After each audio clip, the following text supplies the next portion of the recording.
She stood at the pharmacy counter, heartbroken, returning her daughter's life-saving medicine because she couldn't afford it. A man in a tailored suit watched silently from the back of the line. She had no idea he was the city's most dangerous mafia boss, and what he did next changed everything. The fluorescent lights of Morrison's pharmacy buzzed like angry wasps. Mia Carter stood at the counter, her hands shaking as she pushed the small white bag back toward the pharmacist. "I need to return this." The pharmacist, a middle-aged woman with kind eyes and tired shoulders, looked up from her computer screen. "Ma'am, this is a prescription. We can't accept returns on." "Please." Mia's voice cracked. She hated how desperate she sounded, but desperation was all she had left.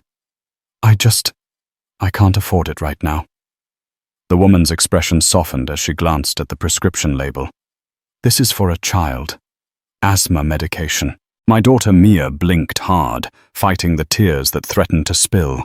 "Not here. Not in front of strangers. She's 7, but I'll figure something out. Maybe next week when I get paid again I can." This prescription was already filled. "Store policy says." "I know what your policy says." The words came out sharper than Mia intended. She pressed her palm against her forehead, studying herself. "I'm sorry. I'm so sorry. It's just my paycheck was supposed to last 2 weeks. But today these men came to my building. They said my ex-boyfriend owed money to someone, and since he skipped town, they took what I had. All of it. $347. The pharmacy fell silent. Even the other customers waiting in line looked away, embarrassed by her raw honesty.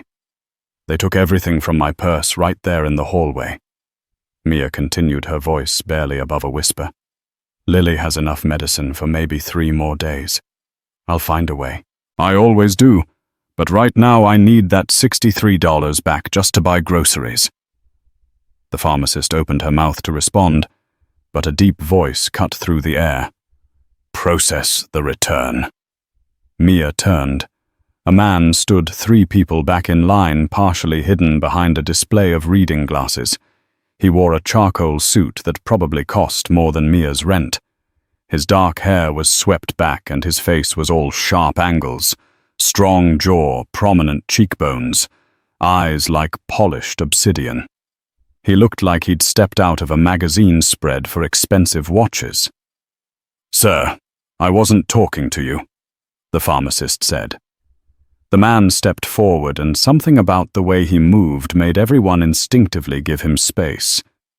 He pulled out a sleek black wallet and placed 2 crisp $100 bills on the counter. "Keep the medicine. Keep your $63. He looked at Mia directly for the first time. "And use this for whatever else you need." Mia's throat went dry. I can't accept that." "You already did." He nodded to the counter where the pharmacist had already snatched up the bills with practiced efficiency, clearly unwilling to argue with this particular customer. "But I don't even know you," Mia protested. The corner of his mouth lifted. Not quite a smile, but close. "Consider it an investment in good karma." Before Mia could respond, he turned and walked out of the pharmacy. A man who looked like muscle and menace holding the door open for him. Through the glass, she watched them climb into a black Mercedes with tinted windows. The pharmacist cleared her throat. Well, that was something. She slid the medicine and some cash back across the counter. "Honey, you've got $63 here. Plus, he gave $200. I'm giving you back $137 as change." Mia stood frozen, staring at the money. "Ma'am, you okay? Who was that?" The pharmacist's expression shifted, something between fear and respect. "You're new to this neighborhood, aren't you? I moved here 6 months ago." "Why?" That was Lorenzo Romano. The woman's voice dropped to barely audible. "And if he just paid for your daughter's medicine, you either got very lucky or very unlucky. Time will tell which. In the Mercedes, Lorenzo Romano stared out the tinted window as his driver Marcus navigated through Chicago's South Side traffic. "Boss, you want me to look into the woman?" Marcus asked, his eyes flicking to the rear-view mirror. "Yes. What exactly am I looking for?" Lorenzo was quiet for a moment, watching the pharmacy disappear behind them. He'd gone in for a simple errand picking up medication for his grandmother who lived in the neighborhood. The woman who raised him before his world turned dark and profitable. He should have sent someone. He never ran personal errands anymore. But he had, and he'd heard everything. "Find out who took her money," Lorenzo said. Finally, she mentioned debt collectors' men who came to her building. Marcus tensed his hands, tightening on the steering wheel. I think if they're operating in my territory, I want names, and I want to know who they're collecting for." "Right away, boss." 20 minutes later, Lorenzo sat in his office, a renovated industrial loft with floor-to-ceiling windows overlooking the Chicago River. His phone buzzed. "Talk to me, Marcus. You're not going to like this." Marcus's voice sounded tight. "The debt collectors, they work for us. Tony Barron's crew. They've been running collections in that district for the past 3 months." Lorenzo's jaw clenched. "Define collections. Mostly legitimate stuff.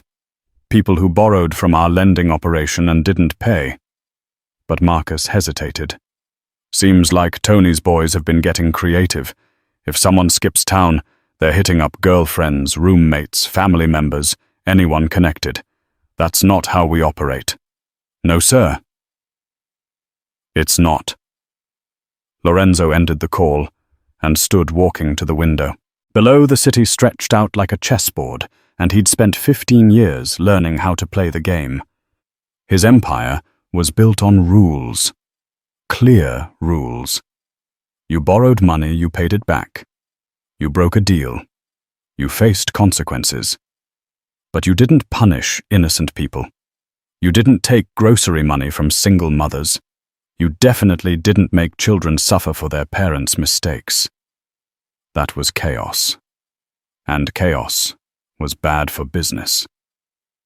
He pulled out his phone and made another call. "Get Tony and his collection crew. I want them at the warehouse tonight."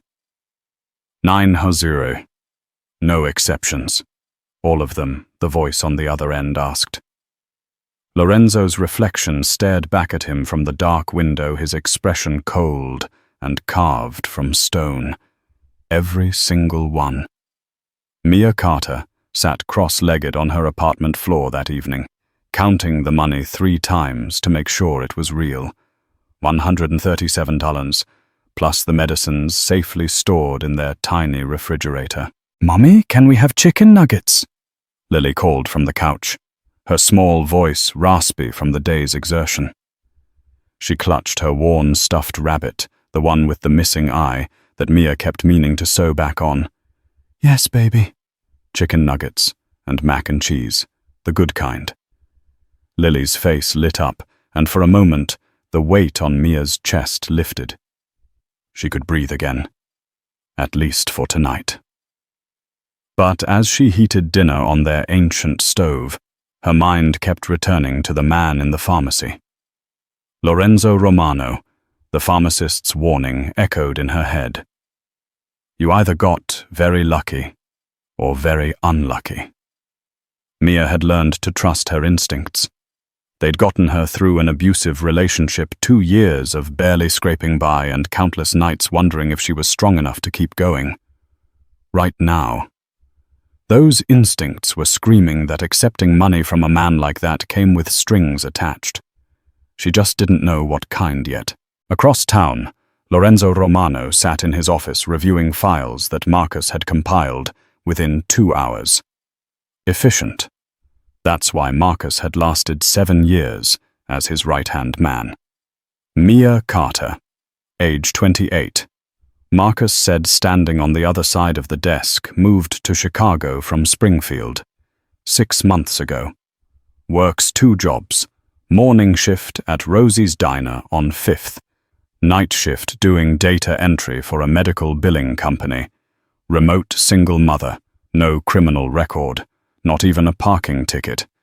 And the ex-boyfriend, Devon Mitchell, small-time con artist with a gambling problem, borrowed $8 grand from Tony Barron's operation 4 months ago. Promised he'd pay it back with interest after some big score. Surprise. The score never happened. He disappeared 3 weeks ago. Last known location was somewhere in Nevada. Lorenzo leaned back in his chair, so Tony's crew decided to collect from the girlfriend. Ex-girlfriend Marcus corrected. According to the landlord, I talked to Mitchell, hasn't been around since February. Miss Carter made it clear to everyone in the building she wanted nothing to do with him. But Tony's boys didn't care about that. No, sir. Lorenzo was quiet for a long moment, his fingers drumming against the leather armrest. Outside, the sun was setting, painting the Chicago skyline in shades of amber and blood orange. How many others? He asked, finally. Marcus shifted uncomfortably. How many other what? How many other people has Tony's crew shaken down who had no legal obligation to pay? The silence that followed was answer enough. Find out. Lorenzo said, his voice dropping to a dangerous quiet. I want names. Amounts everything. Boss Tony's been with the organization for 15 years. His father worked for your uncle before. I don't care if his great-grandfather sailed over on the Mayflower with my ancestors. Lorenzo stood buttoning his suit jacket. We have rules, Marcus. Those rules are the only thing separating us from the animals. When my men start terrorizing single mothers and taking food money from children, we're not businessmen anymore. We're thugs. And thugs don't build empires. They build bonfires and burn everything down. Marcus nodded slowly. There's something else you should know. Tell me. Word's already spreading about what you did at the pharmacy. Tony knows. His crew knows there. Marcus chose his words carefully. They're calling it soft, saying, you're losing your edge. Lorenzo's expression didn't change, but something cold flickered in his eyes. They think compassion is weakness. In our world, boss, it often is. No. Lorenzo walked to the window, his reflection sharp against the darkening glass. Fear is easy. Any idiot with a gun can make people afraid. But respect control that takes precision. It takes knowing when to show mercy and when to show teeth. He turned back to Marcus. A man who can't control his own organization looks weak. A man who lets his soldiers run wild, stealing from women and children in his territory, looks worse than weak. He looks incompetent. So tonight's meeting is about reminding everyone what happens when you forget who's in charge. Lorenzo checked his watch. 8:45. Time to go. At 9 Saru sharp, Lorenzo Romano walked into the warehouse on the city's industrial edge. The space was vast, and cold metal beams crisscrossing overhead like bones of some ancient beast. 6 men stood in the center, their shadows long under the harsh fluorescent lights. Tony Barron stepped forward, a thick-necked man in his 40s with graying hair and hands that looked like they'd broken plenty of noses. Boss, we came like you asked. But I got to say, calling us all out here without explaining why is a little. Lorenzo held up a hand, cutting him off. From his jacket pocket, he pulled out a small white pharmacy bag and placed it on the metal table in front of them. Anyone want to tell me what this is? The men exchanged confused glances. Lorenzo opened the bag slowly, deliberately, and removed the prescription bottle. Albuterol sulfate inhaler for a 7-year-old girl with asthma. Cost $63. He set the bottle down with a soft click that somehow echoed through the warehouse. This morning, the girl's mother tried to return this medicine because she couldn't afford it. Want to know why? Tony's jaw tightened. Boss, if this is about that woman on Archer Avenue, her name is Mia Carter. And yes, Tony, this is about her. Lorenzo's voice remained calm, almost conversational, which somehow made it more terrifying. Tell me, does $8,000 owed by a man who skipped town 3 weeks ago entitle you to steal $347 from his ex-girlfriend, Tony? Baron's face flushed red. With all due respect, boss, that's how collections work. Guo's money disappears. We collect from whoever's connected. It's standard practice. Standard practice. Lorenzo repeated the words slowly, as if tasting something bitter. He walked around the table, his footsteps echoing. Tell me, Tony, when you were breaking her ribs, did you bother to verify she was still with Devon Mitchell? We didn't break anyone's. You took every dollar she had. Lorenzo's voice remained level, but something in his tone made the temperature in the warehouse drop. She works 2 jobs. 2 morning shift at a diner, night shift doing data entry after her daughter goes to sleep. She moved to Chicago 6 months ago to get away from Mitchell. But your boys showed up at her building and decided her ex-boyfriend's debt was her problem. One of the younger collectors, a kid named Jimmy with a spider tattoo crawling up his neck, spoke up. Boss, we didn't know all that. We just knew she used to be with him, Tony said. I'm not interested in what Tony said. Lorenzo stopped walking and faced them. I'm interested in what you did. So let me be very clear about what happened today. You took $347 from a woman who had nothing to do with Mitchell's debt. That money was supposed to feed her and her daughter for 2 weeks. Instead, she had to choose between groceries and asthma medicine. Look, it's unfortunate, Tony said, his voice carrying an edge of defiance. But this is the business we're in. We can't run background checks on every. Lorenzo slammed his hand on the table. The sound cracked through the warehouse like a gunshot. Every man flinched. This is not the business wherein. Lorenzo's calm facade finally cracked, revealing the cold fury beneath. We loan money to people who need it. They sign contracts. They agree to terms. When they don't pay, we collect from them.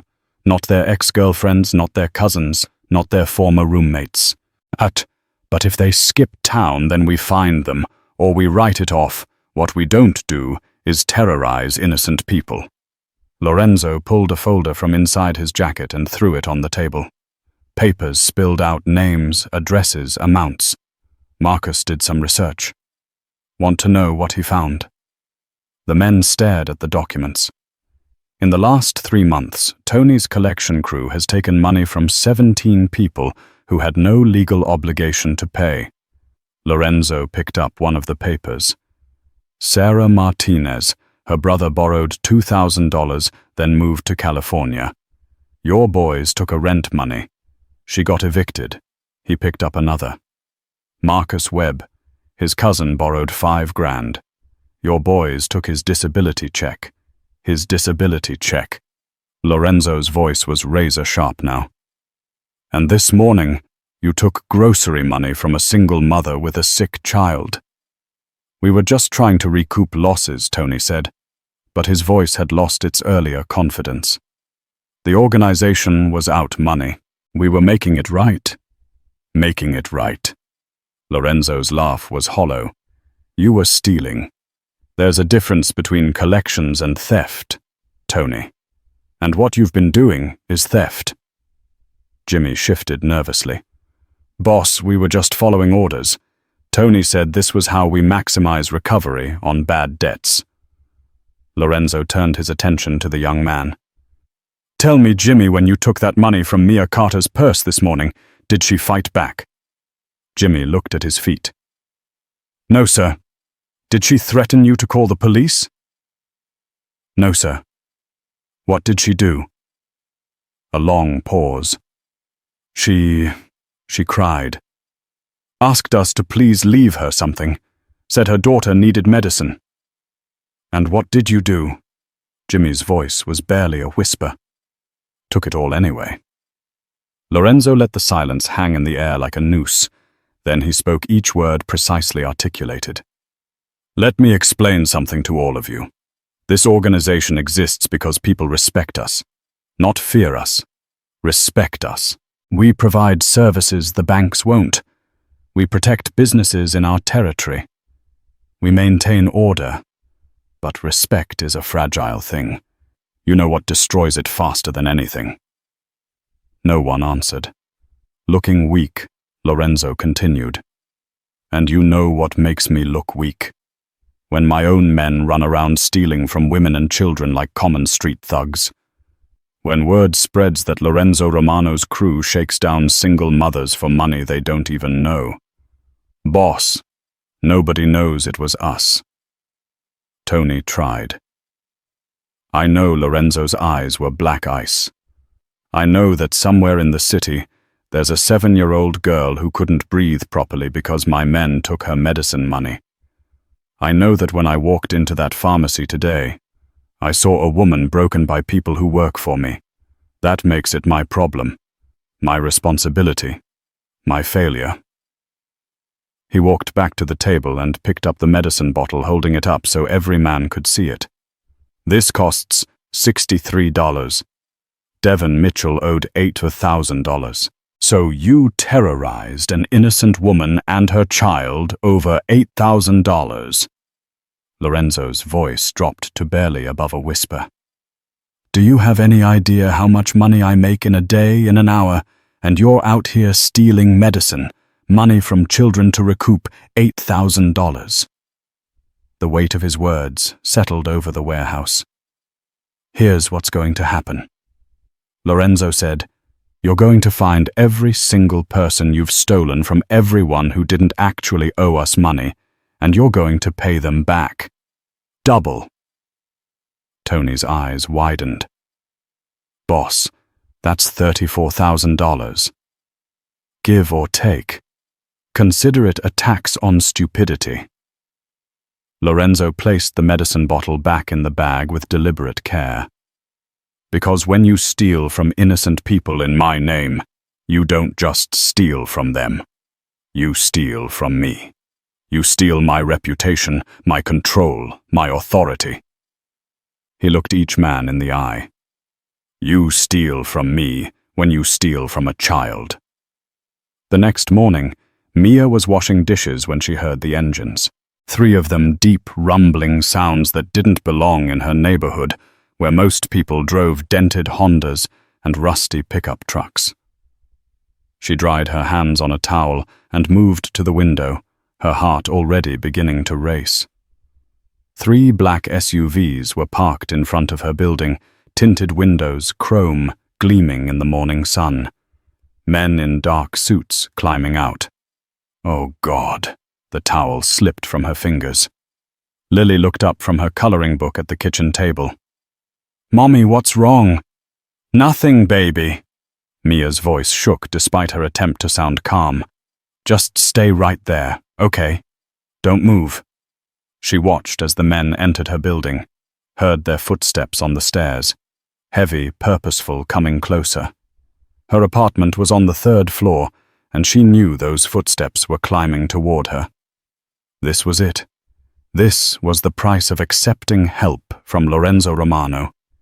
She'd been stupid to think a man like that did anything out of kindness. He bought her. Or maybe he decided that the best way to send a message to Devon was through her. Either way, she was about to pay for money she'd never asked to borrow. The footsteps stopped outside her door. A knock. 3 firm raps. Mia grabbed Lily and pulled her close, positioning herself between her daughter and the door. Who is it, Miss Carter? We're here on behalf of Mr. Romano. We need you to come with us.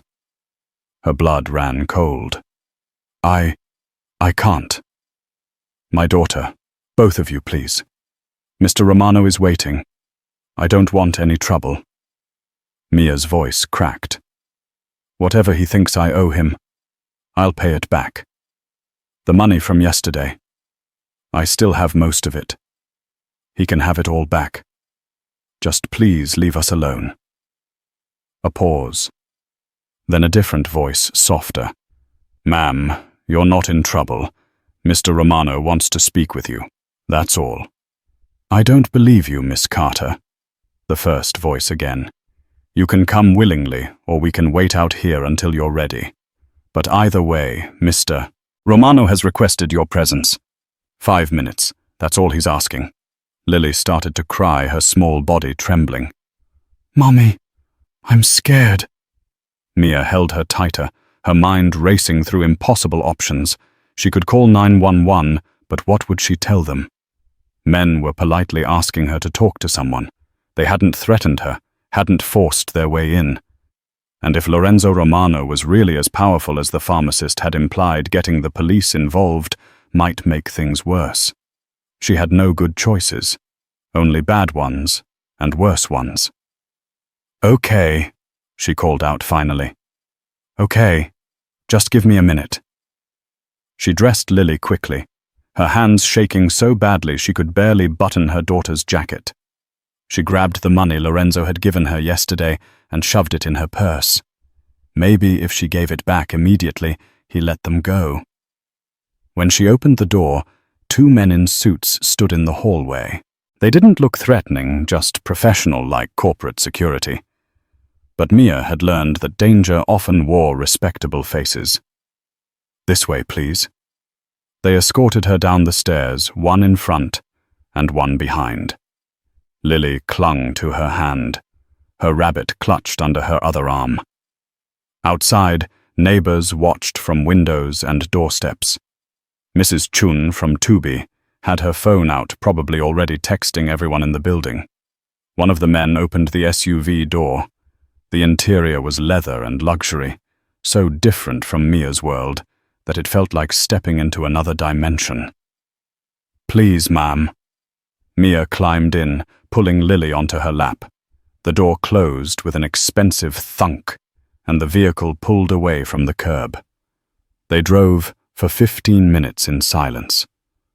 Lily had stopped crying, but remained pressed against Mia's chest, her small heart beating like a frightened bird. Mia stared out the window, trying to memorize the route in case she needed to find her way back. But the streets blurred together, industrial districts, giving way to warehouse zones, then to a neighborhood she didn't recognize. Finally, they stopped in front of a renovated brick building overlooking the river. The men escorted her inside through a lobby that looked like it belonged in a 5-star hotel and into an elevator with mirrors on all sides. Mia caught her reflection, pale, exhausted, terrified. Lily's rabbit had a smudge of chocolate on its ear from breakfast. They looked like exactly what they were, poor and out of place. The elevator opened onto a single floor, a massive loft with exposed brick walls, modern furniture and floor-to-ceiling windows offering a panoramic view of Chicago. And standing by those windows, hands in his pockets, was Lorenzo Romano. He turned as they entered. Thank you, Marcus. You can wait outside. The men left, and suddenly it was just the 3 of them in that enormous space. Lorenzo approached slowly, his movements measured and unthreatening. Ms. Carter, I apologized for frightening you. That wasn't my intention. Then what was Mia's voice came out steadier than she expected. What do you want from us? Instead of answering, Lorenzo reached into his jacket. Mia instinctively pulled Lily closer, but he only removed an envelope. He held it out to her. Your money. $347. The exact amount that was taken from you. Mia stared at the envelope like it might explode. I don't understand. The men who took your money yesterday work for me. They acted without authorization and violated the principles this organization is built on. His voice was calm, matter of fact, like he was discussing a business transaction. You were wronged. I'm making it right. Slowly, Mia took the envelope. Inside were crisp bills, her grocery money, her gas money, everything she'd lost. Her hands started shaking again, but this time from something other than fear. Why? The word came out as barely a whisper. Why are you doing this? Lorenzo's dark eyes met hers, and for a moment she saw something beneath the polished exterior, something that might have been regret or anger or both. Because you were wronged in my name.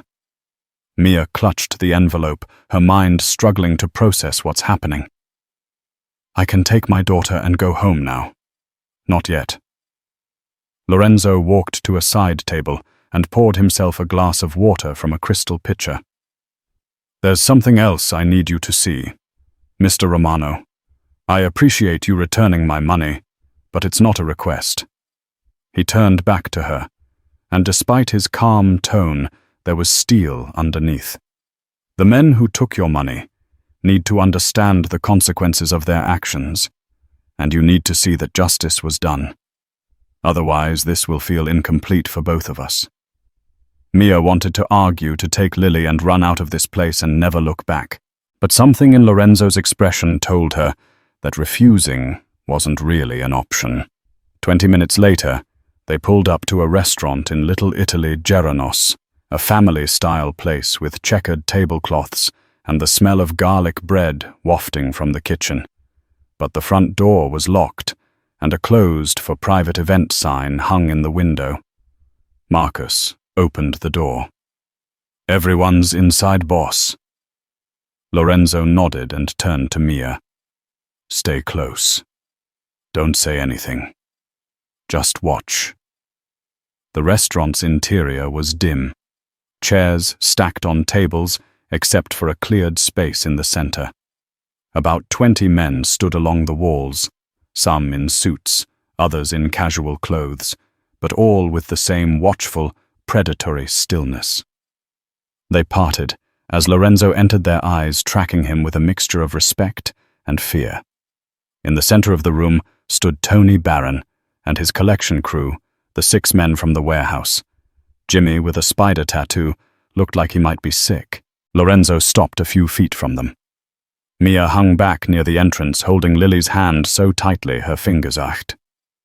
Her daughter pressed against her leg, sensing the tension in the room.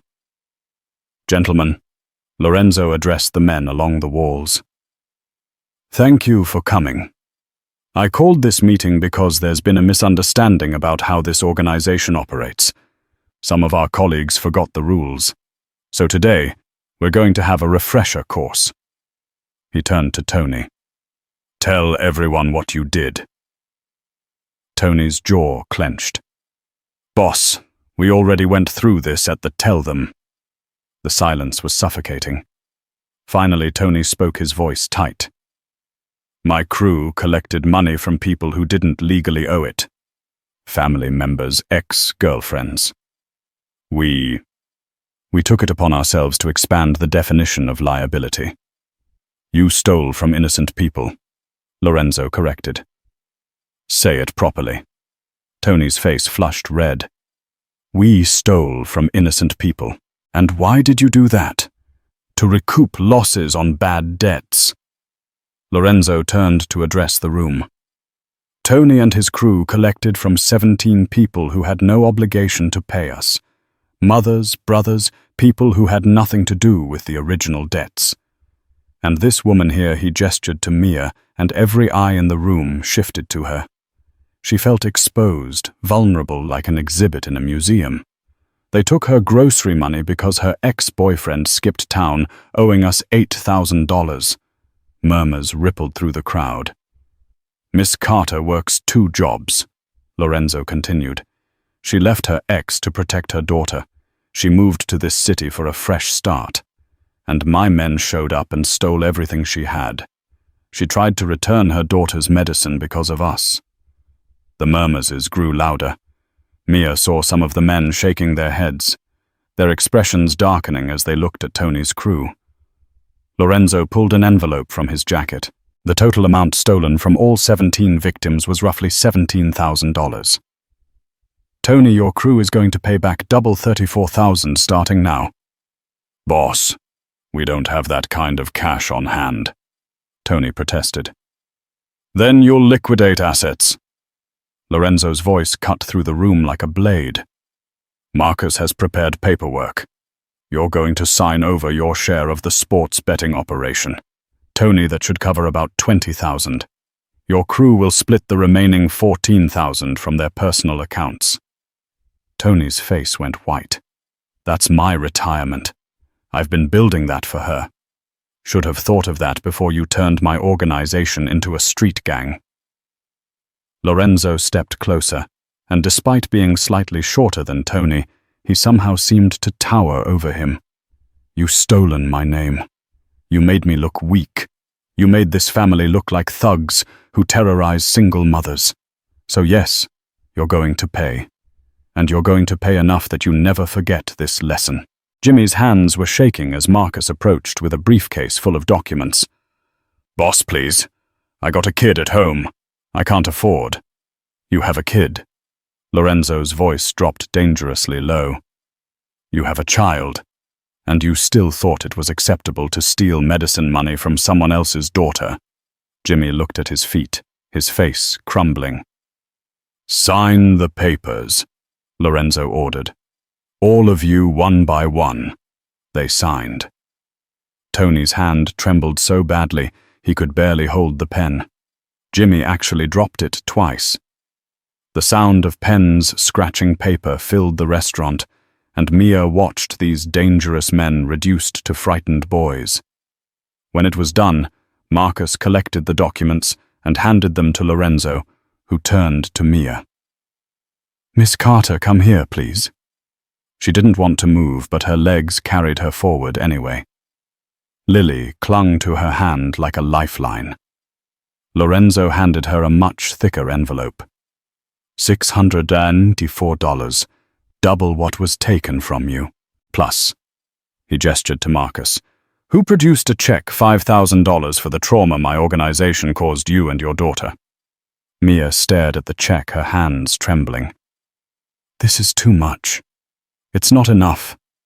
Lorenzo's voice softened slightly. But it's what I can give to make this right. He turned back to Tony and his crew. You're all demoted. You'll work under Marcus's direct supervision for the next year. If you step out of line once, just once, you're done. Not just with collections, with everything. Understood. The men nodded, their faces ashen. Good. Now get out of my sight. They filed out quickly, their shoulders slumped in defeat. The other men in the room watched them go, the message clear. This is what happens when you forget the rules. Lorenzo addressed the remaining men. Let this be a reminder. We're not thugs. We're businessmen. We have standards. We have honor. And anyone who forgets that will answer to me. 3 days after the restaurant, Mia noticed the car. It was parked across from the diner where she worked the morning shift, a dark sedan with 2 men inside. They sat there for her entire 6-hour shift, drinking coffee from thermoses and occasionally speaking into phones. When she left at 2 Hauteros, the car followed her home. Can I help you? She called out when she reached her building. One man lowered his window. He had kind eyes and a salt and pepper beard. Just making sure you get home safe, Miss Carter. I didn't ask for bodyguards. Mr. Romano's orders, ma'am. She wanted to scream. Instead, she went inside and called the number Marcus had given her in case of emergency. Lorenzo answered on the 2nd ring. Ms. Carter, is everything all right? Why are there men following me? A pause. For your protection. Protection from what I thought you said everything was handled. It was, but word travels fast in my world. His voice was measured. Careful. When a man in my position shows public favoritism to someone, it creates opportunities for enemies. Mia's stomach dropped.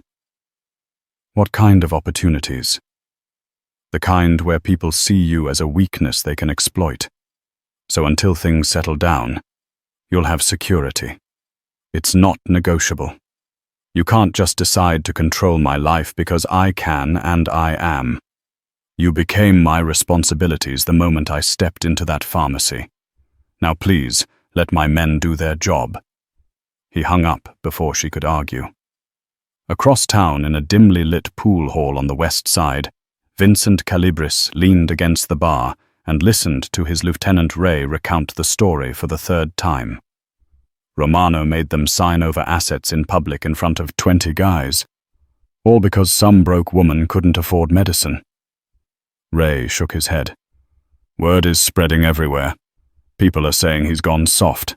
Vincent sipped his whiskey, considering he'd been chipping away at Romano's territory for 2 years, ever since Lorenzo took over from his uncle. The Romano family had controlled the South Side for decades, but Vincent was patient. He waited for openings, for moments of weakness. This felt like one. "What do we know about the woman?" Vincent asked. "Mia Carter, single mum, works 2 jobs, lives in a dump on Archer Avenue." Ray pulled out his phone and showed Vincent a photo. A pretty woman with tired eyes holding a little girl's hand outside the diner. "Romano's got 2 guys on her at all times now, rotating shifts. He's protecting her. That's what I'm saying, boss. He's got real feelings for her. This isn't just business." Vincent smiled slowly. In their world, feelings were liabilities. Attachments were weaknesses to be exploited. How long has he had met on her 3 days? And where's the daughter during the day? Elementary school. Jefferson, about 6 blocks from their apartment. Vincent sat down his glass. "Interesting." Ray leaned forward. "What are you thinking?" "I'm thinking. Lorenzo Romano just painted a target on that woman's back, and if we wanted to send him a message, show everyone. He's not as untouchable as he thinks." Vincent let the sentence hang. "We could grab the kid," Ray finished. "Use her as leverage, or just make an approach, scare the woman, show her that Romano's protection isn't as comprehensive as he thinks. Either way, when word gets out that we got close to someone under his watch, his reputation takes another hit." Rai grinned. "I like it. When do we move?" "Soon. But carefully. Romano's not stupid. We need to wait for the right moment. When his guys get comfortable. When they stop being so vigilant." Vincent signaled the bartender for another drink. Everyone gets sloppy. Eventually. By the end of the week, Mia felt like she was suffocating. The men followed her to work, waited outside Lily's school, sat in cars outside her apartment building all night. The other residents started treating her differently, some with fear, others with hostility. Mrs. Chin stopped smiling at her in the hallway. The superintendent asked if she was involved with dangerous people. "I'm not involved with anyone," Mia snapped. "I'm just trying to live my life." But that wasn't entirely true anymore, was it? Lorenzo. Romano had pulled her into his world, and now she couldn't escape. On Friday evening, she marched up to the car parked outside her building and knocked on the window. The driver rolled it down, a different man than before, younger, with a crooked nose that looked like it had been broken several times. "I want to talk to Lorenzo. Ma'am, Mr. Romano is... I don't care what he's doing. Tell him I want to talk now." The man hesitated, then picked up his phone. 20 minutes later, the black Mercedes pulled up. Lorenzo climbed out, looking like he'd come straight from a business meeting in his sharp navy suit. "Ms. Carter, what's wrong?" "What's wrong?" Mia's voice rose. "Your men are following me everywhere. My neighbors think I'm a criminal. My boss asked if I was in some kind of trouble. I can't live like this. You're alive to complain about it," Lorenzo said calmly. "That's what matters. I didn't ask for this. No, you didn't, but you accepted my help, and now you're part of my world whether you like it or not." He stepped closer, his voice lowering. "I have enemies, Miss Carter. Real ones. People who would hurt you and Lily just to get to me. So yes, you have bodyguards. Yes, your life is different now, but you're safe. Your daughter is safe. That's the trade. I never agreed to any trade. You took my money." His eyes were hard now. "All business. The moment you accepted that envelope, you entered into an agreement. I protect you. You deal with the consequences." Mia felt tears of frustration burning. "This isn't fair." "No." Lorenzo agreed quietly. "It's not. But it's reality, and reality doesn't care about fair." He turned to leave, then paused. "For what it's worth, I am sorry. I never meant to make your life harder, but I won't apologize for keeping you alive." He drove away, leaving Mia standing on the sidewalk, feeling more trapped than ever. 2 weeks passed in a strange new normal. Mia went to work. The men followed. Lily went to school. Different men waited outside. At night, Mia would lie awake listening to the sounds of the city and wondering how long this would last. She started to relax. Maybe Lorenzo had been overreacting. Maybe his enemies weren't really interested in some random single mother from the south side. That's when they came. It was a Tuesday afternoon, unseasonably warm for late March. Mia had taken Lily to Morrison's pharmacy to refill her prescription. The same pharmacy where this whole mess started.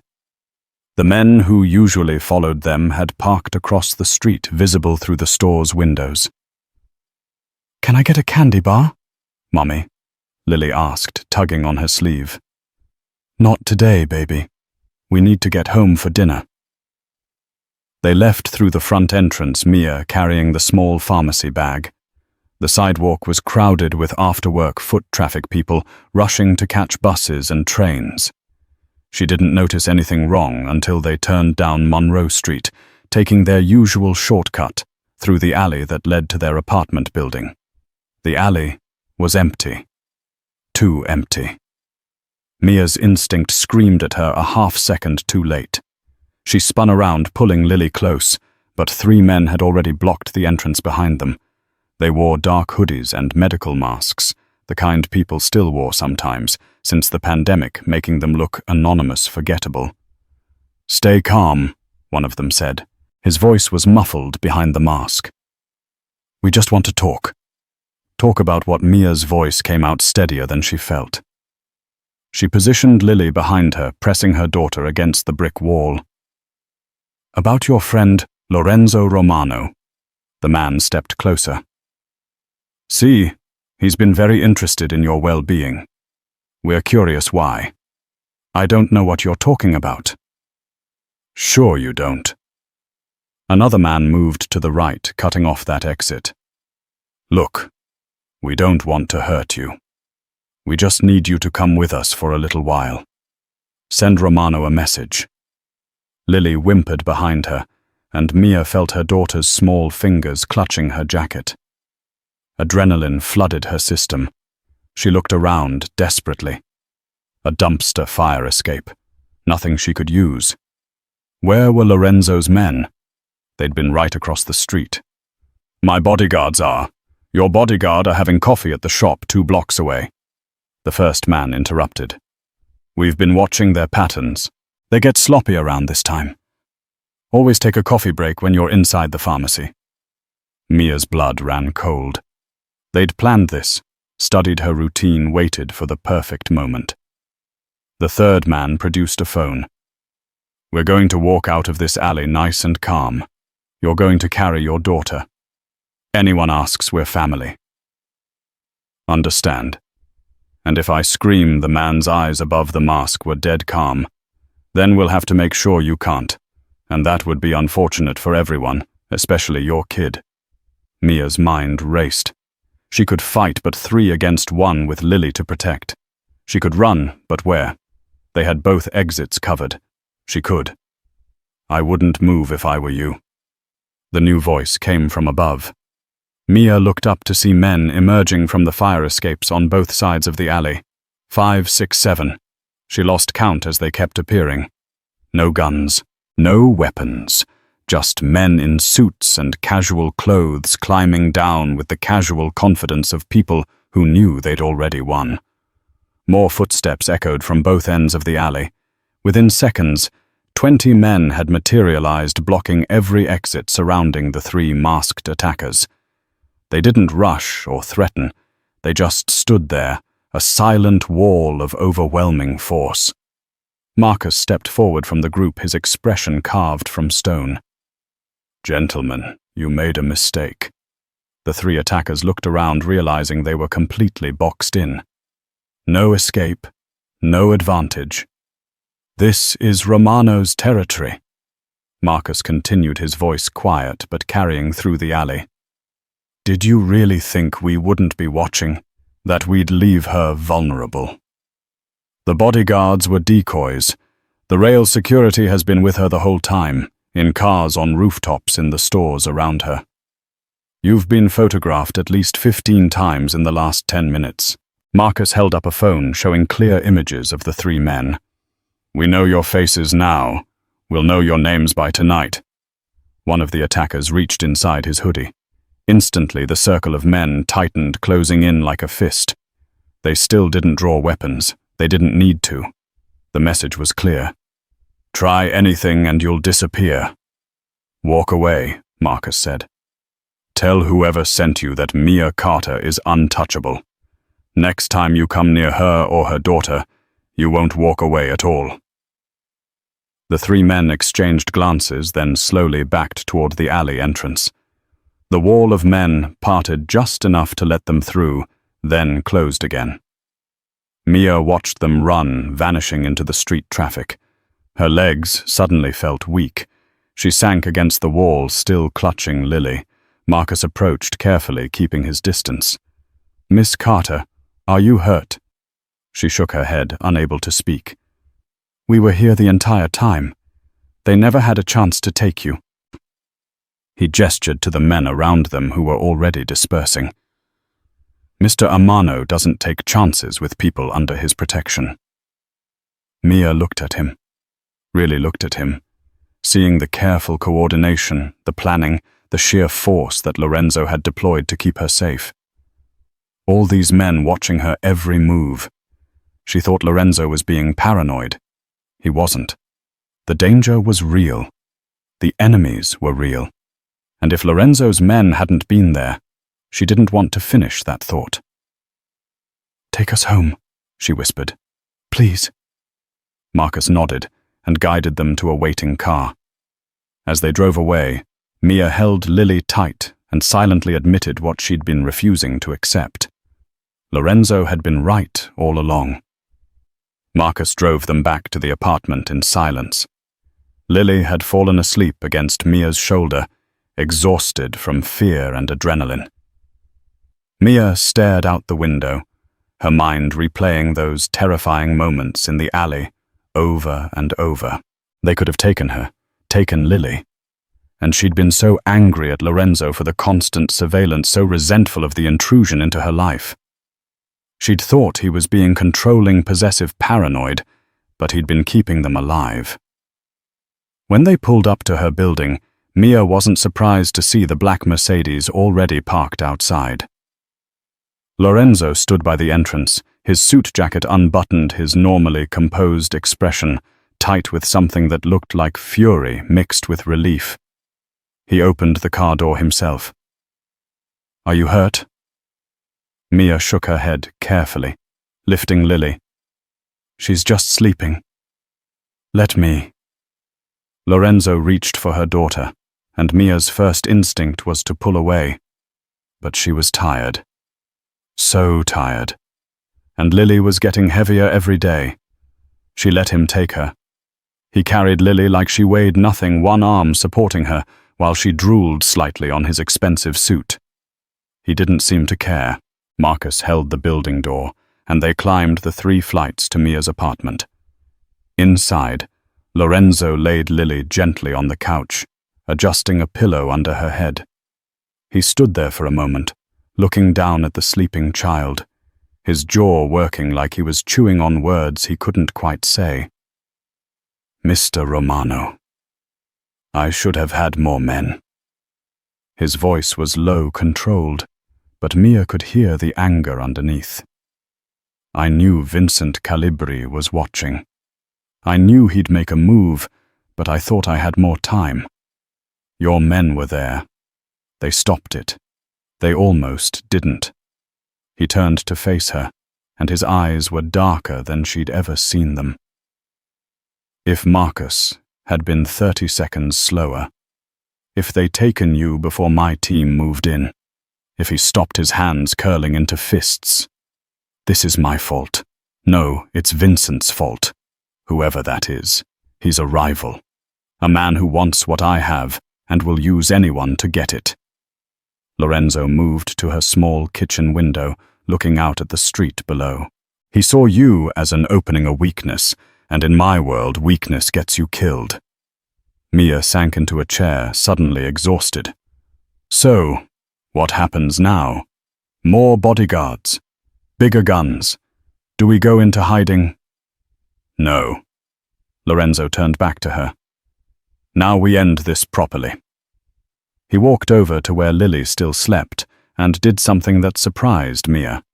He knelt down beside the couch, lowering himself to her daughter's level. He reached out and gently brushed a strand of hair from Lily's face. She's 7 years old, he said quietly. She should be worried about homework and cartoons, not whether she can breathe, not whether her mother can afford medicine. He looked up at Mia. I'm going to make you a promise, Miss Carter. Your daughter will never go without medicine again, not for a day, not for an hour. Mr. Romano, you've already done. I'm not finished. He stood pulling out his phone and showing her a screen. I've set up an account with Northwestern Memorial Hospital. Fully funded. 20 years of treatment medication specialists. Anything Lily needs. The money is already transferred. It's done. Mia's hand flew to her mouth. That has to be hundreds of thousands of dollars. 250,000 actually. More if she needs it. He pocketed the phone. I also looked into your situation. Your ex-boyfriend, Devon Mitchell. He left you with more than just emotional scars. There are debts in your name that he opened. Credit cards, payday loans. I've had my lawyers handle it. Everything's cleared. You're starting fresh. Tears burned in Mia's eyes. Why? Why are you doing all of this? Lorenzo was quiet for a long moment, his gaze moving between her and Lily. Because when I walked into that pharmacy 2 weeks ago, I saw something I hadn't seen in a long time. A good person struggling against a system that doesn't care. My system, my organization. He stepped closer to her. I built my empire on rules and respect, but somewhere along the way, some of my people forgot what that meant. They became the thing I spent years fighting against. You're not responsible for. I am. When people act in my name, I'm responsible for everything they do. His voice softened. You and Lily became my responsibility the moment I stepped in, and I don't take my responsibilities lightly. He reached into his jacket and pulled out a card. Heavy stock embossed lettering. Just a phone number. Nothing else. This is my direct line. Not Marcus. Not anyone else. Me. You need anything day or night, you call. Food, medicine, protection. Money, anything. He placed the card in her hand. And if anyone threatens you or your daughter again, you call me immediately. Mia looked at the card, then at him. This feels like more than just making things right. It is.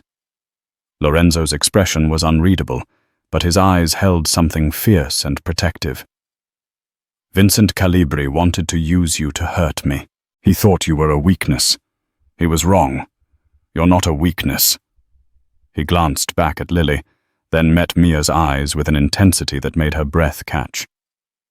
You're under my protection now. Full protection. That means no one in this city, in this state, anywhere will dare touch you or your daughter. Not Vincent, not anyone. His voice dropped lower, each word precise and weighted with absolute certainty. From this day forward, no one touches what's mine." The possessiveness in his words should have frightened her, should have made her push back, assert her independence. But Mia thought about those men in the alley, about Lily's medicine, about years of struggling alone while the world ground her down. Sometimes protection came with strings attached. Sometimes those strings were the only things keeping you from falling. "Okay," she whispered. Lorenzo nodded once, then headed for the door. He paused at the threshold, looking back. "Get some rest, Miss Carter. Tomorrow your life gets easier. I promise you that." Then he was gone, leaving Mia alone with her sleeping daughter and a future that suddenly looked very different from the one she'd imagined.